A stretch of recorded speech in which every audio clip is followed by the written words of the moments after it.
o começo foi feito por Deus. Nós sabemos que tudo que foi feito no mundo tem as mãos de Deus, com certeza. Sempre existiu, né? Eu já estou nele, né? Sempre existiu. Porque sim, eu acho que muito tempo, né? Pra ter surgido do nada. Ele teve um começo, né? Sempre teve um começo, né? Tudo que a gente vai comer, tudo tem um começo, né? Eu acho que teve um começo. E teve um começo. Jesus tinha criado o universo, né? Eu acho que ele sempre existiu. Porque não é possível que as coisas vieram vindo do nada, né? Então alguma coisa lá atrás teve que fazer isso girar pra gente, né?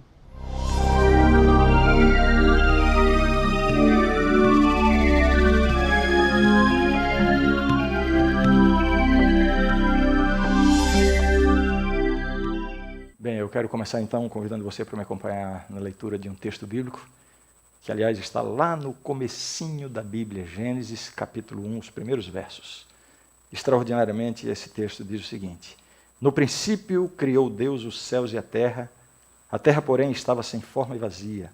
Havia trevas sobre a face do abismo, e o Espírito de Deus pairava por sobre as águas. Disse Deus: haja luz, e houve luz. O que a gente tem procurado estabelecer aqui durante esses temas, basicamente são duas coisas, né? A primeira delas é que nem tudo o que os cientistas declaram é científico. Isso é surpreendente para a maioria das pessoas. Nós que somos leigos na ciência, a gente ouve, vê e se depara com tantas declarações de grandes cientistas. No entanto, no próprio meio científico, a própria comunidade científica, muitas vezes adverte que nem tudo aquilo que aparece com um rótulo de ciência é realmente ciência. Existe muita conjectura, muita hipótese, muitos conceitos pessoais e até preconceitos pessoais que levam cientistas a fazerem declarações baseadas em suposições, mas como vem da boca deles ou da pena deles, isso assume uma conotação como se fosse ciência de verdade. E a gente está vendo aqui, né, com argumentos da própria comunidade científica, de que nem tudo que eles falam, nem tudo que os cientistas afirmam é científico. E o segundo ponto, que eu creio que seja o dominante aqui da nossa apresentação, é que crer em Deus, crer na existência de Deus e na criação é uma alternativa, é uma opção inteligente, não é anticientífica. Essa é a ideia, né? Depois de termos analisado já alguns argumentos, a partir de hoje, os próximos 3 temas, eu vou trabalhar um pouquinho do ponto de vista, eu diria assim, filosófico, né? Existem argumentos filosóficos muito antigos, surpreendentemente simples, mas que têm prevalecido até hoje e têm sido um incômodo para aqueles que se esforçam em negar a existência de Deus ou a existência de um Deus criador, né? São os argumentos cosmológico, teleológico, moral, entre outros. Eu vou destacar especificamente esses 3. Hoje eu vou trabalhar um pouquinho com o argumento cosmológico, né? Cosmologia tem a ver com o cosmos, né? A estrutura do cosmos. O que seria o argumento cosmológico? Trabalha a ideia de como surgiu o cosmos, basicamente, né? A cosmogonia poderia estar incluída dentro da cosmologia. Essa ideia de Deus como sendo a causa do universo é uma ideia muito antiga, né? Já em Aristóteles, lá séculos antes de Cristo, ele já argumentava, né, essa coisa da chamada causa primeira, né? O universo deve ter tido uma causa primeira e ele atribuía isso a Deus, na visão que ele tinha de Deus. Esse argumento se desenvolveu, Tomás de Aquino reelaborou, desenvolveu, ampliou esse argumento, especificando realmente que a causa do universo é Deus, Deus é a causa primeira do universo. E depois alguns filósofos muçulmanos organizaram, sistematizaram o que se chama hoje, o que se conhece hoje como argumento cosmológico Kalam, né? É um argumento, como eu disse, surpreendentemente simples, mas que traz uma base de lógica, de raciocínio filosófica muito forte para a gente realmente crer na existência de Deus como sendo o causador do universo. né? O que vem a ser o argumento cosmológico Kalam? Basicamente um silogismo, um silogismo com 3 proposições, 2 premissas e a conclusão, né? Primeira premissa, tudo o que começa a existir tem uma causa. Segunda premissa, o universo começou a existir. Conclusão, logo, o universo tem uma causa. Então está aqui. Onde reside a veracidade desse silogismo, desse argumento? A veracidade reside considerando que as 2 premissas são verdadeiras, as 2 primeiras premissas são verdadeiras, e que a conclusão está relacionada com as 2 primeiras premissas. Porque você pode desenvolver um silogismo enganoso, né? Pode haver falácias nas premissas, ou então uma conclusão que não está relacionada com as premissas. Mas se esse argumento está bem construído, se as 2 primeiras premissas são verdadeiras e a conclusão é uma dedução realmente das 2 primeiras premissas, então ele se torna um argumento logicamente blindado.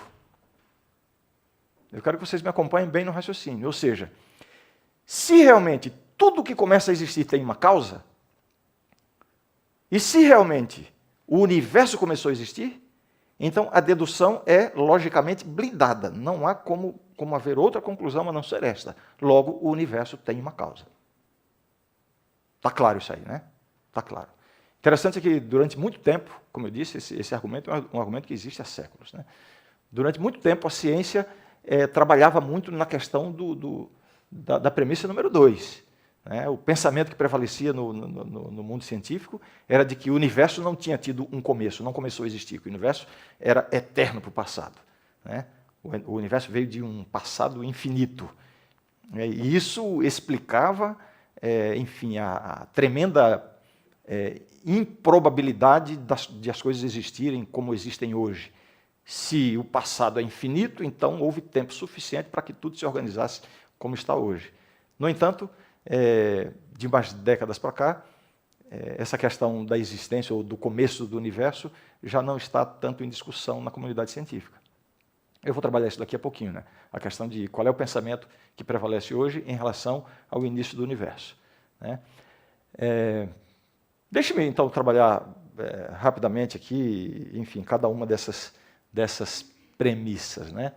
Existe um esforço muito grande por parte da comunidade científica, especialmente dentro do que se chama recentemente de neoateísmo.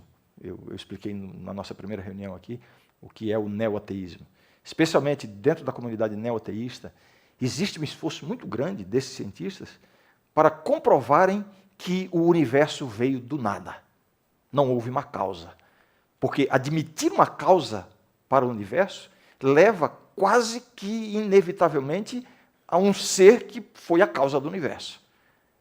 Então, um esforço tremendo para demonstrar que o universo veio do nada. A gente trabalhou aqui, por exemplo, a declaração de Stephen Hawking, talvez a mente científica mais célebre da atualidade, em que ele diz assim, porque existe a lei da gravidade, o universo pode e irá criar-se a si mesmo a partir do nada. A gente analisou essa declaração dele e já vimos aqui as contradições lógicas que há nessa declaração. Né? E assim são os esforços na tentativa de comprovar que do nada veio tudo. Parece uma coisa, parece não, de fato é algo extremamente absurdo, né? Se é que eu posso ainda aumentar a intensidade da própria palavra absurdo. Interessante que, ao longo dos séculos, os ateus ridicularizavam os cristãos ou os criacionistas por acreditarem que há um Deus que do nada falou e as coisas apareceram. Mas, na verdade, o que eles estão querendo mostrar é que as coisas apareceram sem que ninguém tenha falado ou feito qualquer coisa. Mais difícil ainda. E assim, as explicações científicas. Né? Talvez os argumentos mais recentes e mais fortes em torno dessa ideia da possibilidade de que, de repente, não havia nada. E você se lembra do que eu já falei aqui. Né? Quando a gente fala de nada aqui, desse ponto de vista, É nada mesmo, nada que não corresponde a um espaço vazio. O próprio espaço é alguma coisa. O nada aqui se refere a um nada absoluto, onde não há matéria, não há espaço, não há energia, não há tempo, não há absolutamente nada. De repente, pum, veio tudo veio a existir. Então, eu ia dizendo que talvez os argumentos mais convincentes e recentes para tentar demonstrar isso são os argumentos da chamada física subatômica. Né? Evidentemente, eu não vou me atrever a descrever isso, porque isso foge completamente da minha área de estudo, mas são explicações extremamente complexas, difíceis. Um leigo como nós não vai nem entender o que esses cientistas mostram, mas esse argumento da física subatômica trata de partículas subatômicas virtuais, trata de flutuações de energia no vácuo, partículas virtuais, vejam, não são reais, né? Flutuações de energia no vácuo, o vácuo é nada, então daí desse nada, de repente, surgiu tudo. E as pessoas, quando isso é noticiado e as pessoas ouvem isso, ficam impressionadas. Então realmente é possível que do nada tenha surgido tudo, porque a física subatômica demonstra isso. Né? Fala-se também da física quântica, né? E um grande cientista da atualidade, Lawrence Krauss, ele escreveu um livro intitulado Um Universo do Nada. E aí ele fala sobre as leis de teorias de campo quântico relativista. Uau, deve ser bonito esse negócio aqui, né? E através dessa questão do campo quântico relativista, ele tenta mostrar, e fisicamente, através de cálculos e raciocínios e tal, de que, de repente, né, do nada, por causa dessas coisas quânticas relativistas, do nada tudo veio a existir. Aí, muitos cientistas olham para esses argumentos, nós leigos, coitadinhos de nós, né? A gente ouve essas coisas e a gente fica pensando, será que a Bíblia está certa mesmo? Será que há uma outra forma de interpretar a Bíblia? Olha o que a ciência está dizendo. Acontece que na comunidade científica há muitos cientistas que veem essas explicações e eles próprios questionam. E é isso que fez esse David Albert. Veja o que ele está falando aqui, se referindo especificamente à física subatômica. Desde a Revolução Científica do século XVII, o que a física nos oferece como candidatos para as leis fundamentais da natureza toma por certo, em regra geral, que existe, no fundo de tudo, uma substância básica, elementar, eternamente persistente, concreta e física. Ou seja, nem na física subatômica pode-se dizer que do nada veio alguma coisa. Sempre vai existir alguma substância básica, elementar, concreta e física. Não pode ser do nada. Ainda falando sobre a física subatômica, ele completa dizendo assim, cientistas afirmam que partículas subatômicas, vejam o que ele está argumentando, exatamente sobre essa ideia, né? Chamadas também de partículas virtuais, vêm a existir a partir do nada. Eles explicam que essas partículas subatômicas surgem a partir de flutuações de energia no vácuo. O que é vácuo? Nós leigos interpretamos vácuo como sendo nada, né? Mas aí um cientista diz, né? Na física, o vácuo é um mar de energia flutuante, um mar de energia violenta, que tem estrutura física e é regido por leis físicas. Esse nada, definitivamente, é algo. Ou seja, não há como ter vindo do nada. E a questão desse Lawrence Krauss, que fala sobre as leis de teorias do campo quântico relativista, tentando mostrar que tudo veio do nada. Aí David Albert dá essa explicação. Krauss parece pensar que esses estados de vácuo equivalem à versão teórica de campo quântico relativista de que não há absolutamente nenhuma substância física. Mas isso não está certo. Estados de vácuo teórico de campo quântico relativista são arranjos de substância física elementar. Em outras palavras, a ciência comprova que nada pode ter vindo do nada. Tem que ter tido um começo a partir de algo. Né? Essa é a grande conclusão da ciência. Né? Nós estamos trabalhando o primeiro argumento, a primeira premissa do argumento cosmológico, que diz que tudo que começa a existir tem uma causa. Então, a ideia de que o universo veio do nada, sem uma causa, ela é completamente demolida pelas próprias comprovações científicas hoje. Né? Interessante que a ciência contemporânea acaba ajudando a comprovar o argumento cosmológico, né? Então, primeira premissa, passamos a régua. Não há dúvida de que tudo o que começa a existir tem uma causa, né? Agora vamos para a segunda premissa. O universo começou a existir. De fato, o universo começou a existir. Na pesquisa de rua que nós fizemos, me pareceu aí que a maioria das pessoas concorda que o universo começou a existir. Mas e os grandes cientistas, esses homens que têm se debruçado e têm essas mentes brilhantes que têm estudado essa questão? Qual é a conclusão a que eles chegam? Como eu já disse aqui repetidas vezes, ao longo da história da ciência, predominou durante a maior parte do tempo a ideia de que o universo era eterno, né? Ele não passou a existir. No entanto, hoje, não é esse o pensamento que prevalece. Hoje há praticamente um consenso na comunidade científica de que o universo teve, de fato, um começo. E existem, basicamente, duas razões para a gente crer e aceitar essa realidade de que o universo teve um começo. Existe uma razão, digamos assim, filosófica, né, do ponto de vista do raciocínio lógico, né, racional, e existem razões científicas, né? Do ponto de vista racional, do ponto de vista filosófico. Dizer que o universo é eterno no passado significa dizer que a história do universo possui uma série infinita de eventos.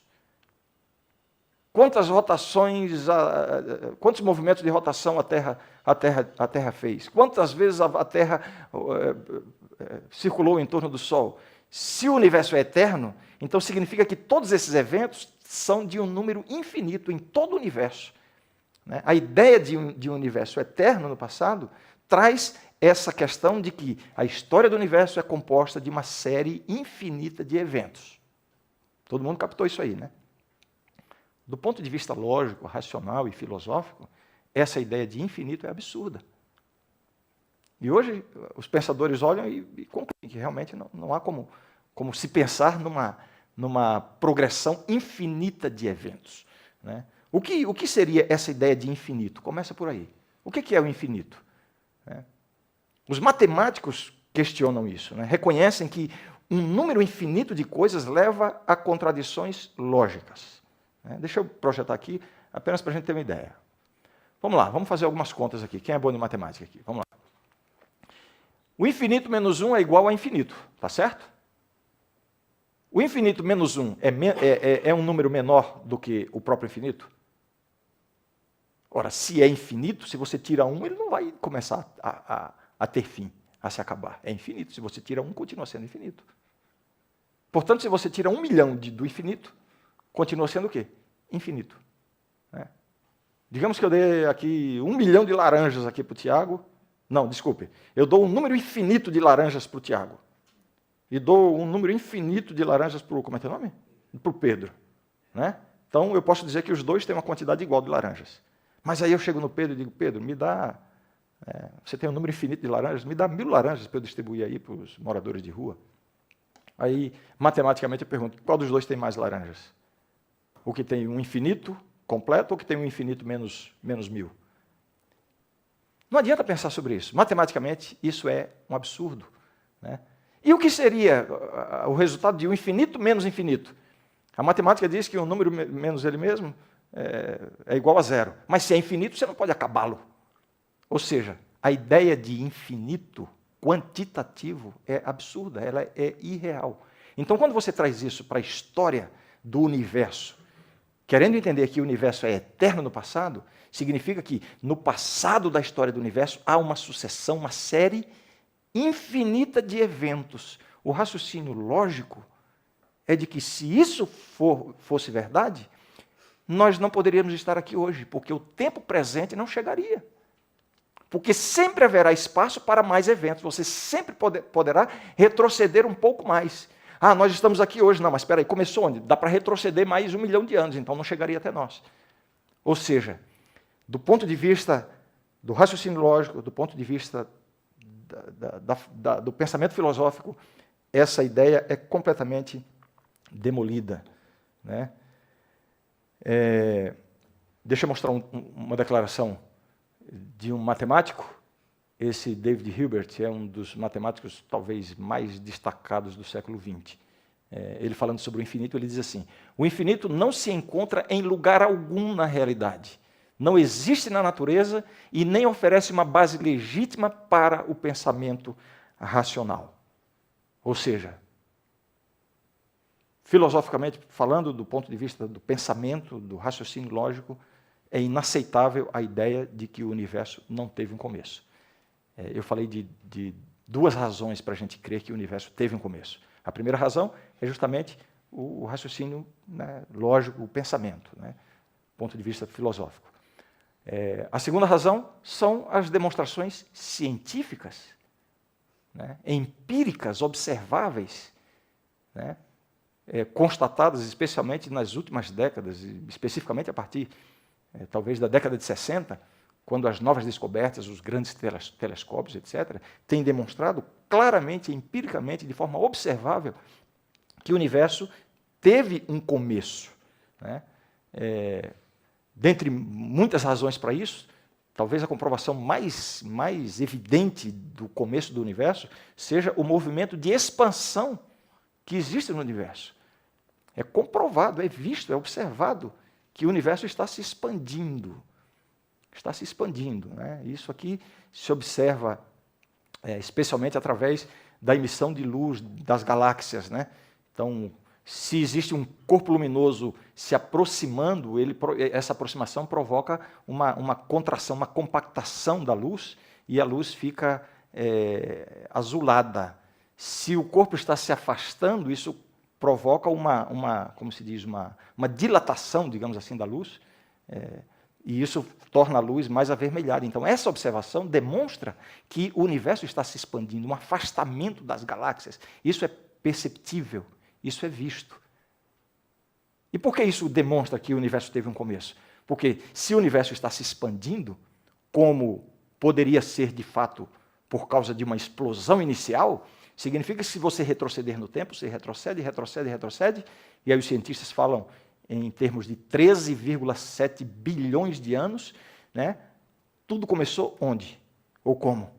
Através de uma partícula, né, menor do que um átomo, um ponto ínfimo, que continha tudo o que existe hoje. Não sei se isso soa tão absurdo para vocês quanto soa para mim. Mas a verdade é a seguinte: o universo está se expandindo. Faz sentido. Considerando que não existe um Criador, não existe um ser poderoso coordenando tudo isso. Então, a única conclusão é que, se você retroceder, ele vai ter que chegar num ponto em que se ajunta tudo ali, né? Esse ponto ínfimo, né, concentra tudo, né, há 13,7 bilhões de anos. Né? Os cientistas chamam isso de a singularidade, porque é um elemento único que continha em potencial tudo que existe hoje, é uma singularidade, ou seja, não havia tempo, não havia espaço, não havia matéria, não havia energia. Uma singularidade. A partir desse ponto para trás, aliás, não existe nem para trás, porque o tempo não existe a partir daí. E faz sentido, realmente, esse raciocínio. Então, essa ideia de que se você retrocede e chega a um ponto ínfimo, é a comprovação, o argumento científico de que, de fato, o universo teve um começo. Essa questão não está em discussão. Como teria sido exatamente esse começo? Bem, a teoria do Big Bang é a declaração assinada e carimbada dos cientistas do reconhecimento de que realmente o universo teve um começo.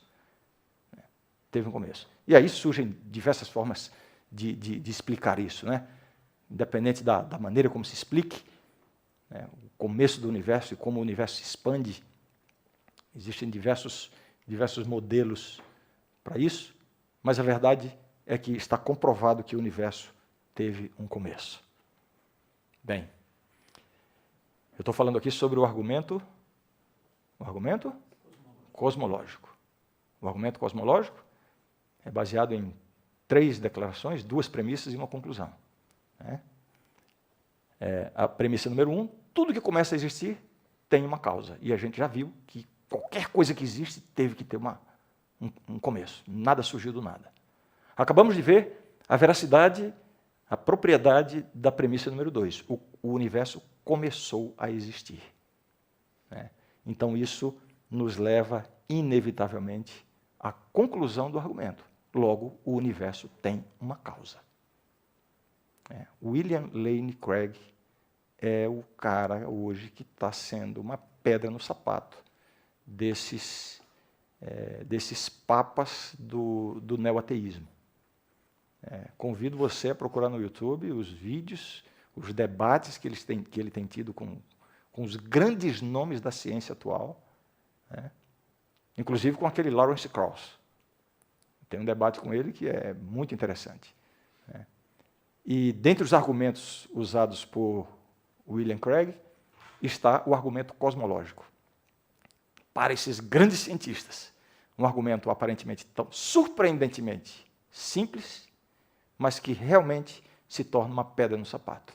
Porque os cientistas não têm como negar que tudo que começa a existir tem uma causa. Não venha com essa história de física subatômica, não venha me falar de física quântica, de partículas virtuais e tal, porque a própria ciência vai lá, mexe e tal, e conclui que, na verdade, o nada a que eles estão se referindo é algo. Então, nada vem do nada. Né? Não há contestação no meio científico de que o universo começou a existir. Então, como fugir da conclusão óbvia de que logo o universo tem uma causa? Não tem como fugir. Na verdade, a grande questão não é admitir do ponto de vista lógico, filosófico, racional, admitir que o universo tem uma causa. A grande dificuldade é admitir que essa causa é Deus. Aí é que está a barreira, né? Admitir a existência de Deus significa admitir a existência de um ser superior, criador, portanto, que tem direito sobre toda a criação, um ser para quem as criaturas precisam prestar contas. E a tendência do coração humano é de liberdade completa, de agir por sua própria conta e não ter ninguém a quem prestar contas. Então, por isso, esse esforço tremendo para tirar Deus da existência, né? Mas quais seriam as características dessa causa? Bom, vamos raciocinar do ponto de vista da lógica. Né? Em primeiro lugar, essa causa, para ser criadora do tempo, tem que ser uma causa atemporal, uma causa que esteja fora do tempo, que não esteja submetida ao tempo. Esse argumento é a partir da ideia do Big Bang, de que o tempo não existia antes da matéria. Não vou entrar aqui no debate sobre temporalidade e atemporalidade de Deus. Para ser o causador da matéria, tem que ser um ser imaterial, incorpóreo. Né? Para trazer à existência esse universo, nas suas proporções, tem que ser um ser muito, extraordinariamente poderoso. E para colocar esse universo na sintonia fina em que ele se encontra, ou para ter tomado a própria decisão de criar, tem que ser uma causa pessoal, inteligente, racional. E onde é que nós chegamos com isso? Ou, corrigindo a minha pergunta, em quem nós chegamos com esse raciocínio? Em quem? Somente Deus. Então eu quero dizer para você que às vezes se sente com complexo de inferioridade intelectual diante dos grandes argumentos da ciência, que um argumento, um raciocínio simples, muito antigo, que já vem sendo usado há séculos, ainda continua sendo a grande pedra no sapato daqueles que tentam desconsiderar a existência de Deus. Logicamente, do ponto de vista lógico, do raciocínio, da racionalidade, Deus existe e é o Criador de todas as coisas. E aí essa conclusão me leva a esse texto extraordinário. No princípio era o Verbo, e o Verbo estava com Deus, e o Verbo era Deus. Ele estava no princípio com Deus. Todas as coisas foram feitas por intermédio dele, e sem ele, nada do que foi feito se fez. A vida estava nele, e a vida era a luz dos homens. A vida estava nele, e a vida era a luz dos homens. A Bíblia diz que Jesus é a luz. Aquilo que Jesus, aquilo que Deus nos oferece, de fato, é aquilo que Ele é. Ele nos oferece luz porque Ele é a luz. Ele nos oferece vida porque Ele é a vida. Ele nos oferece a água da vida porque Ele é a água viva. Ele oferece o pão da vida porque Ele é o pão da vida. O que Cristo oferece, de fato, é o que Ele é, e a gente vai ouvir isso agora de forma cantada pelo Tiago Arraes.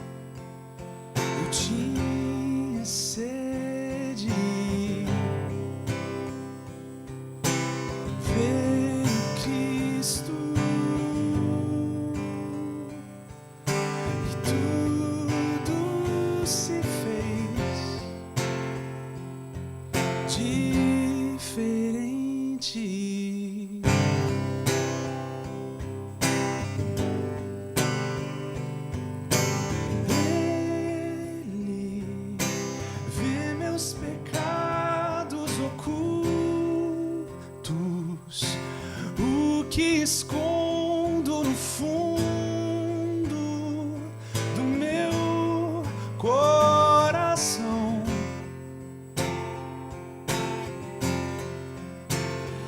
Derrama em minha vida água, limpa a sujeira e sacia essa sede.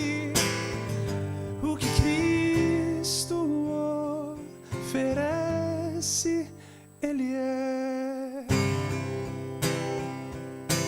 No escuro de quem eu fui, eu tinha medo. Veio Cristo e tudo se fez diferente.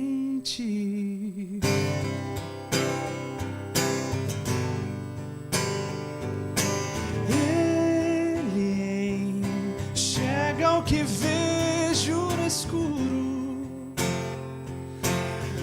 o que escondo do mundo no meu coração, e espalha o barro que ainda faltava. Abre a janela pra luz me encontrar. O que Cristo oferece, Ele é luz do mundo, água viva. Cristo, Ele é Cristo, Ele é Cristo. Ele tira o pecado do mundo, planta a esperança na terra do meu coração.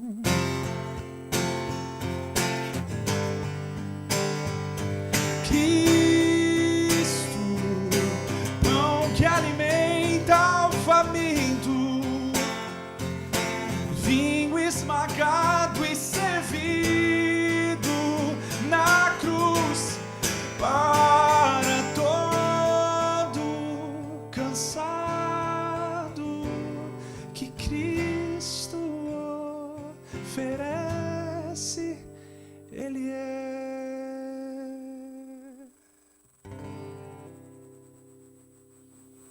É isso aí. O que Cristo oferece, Ele é. Que coisa extraordinária. Obrigado, Tiago. Vamos fechar os olhos para uma oração. Santo Deus, obrigado, Senhor, porque nos dás a certeza, a convicção da tua existência em primeiro lugar. E mais do que isso, de que tu és um Deus poderoso, um Deus pessoal, que tem buscado um relacionamento pessoal com cada um de nós. Fortalece em nós esta fé, fortalece em nós essa certeza. É o que pedimos e agradecemos em nome de Jesus. Amém.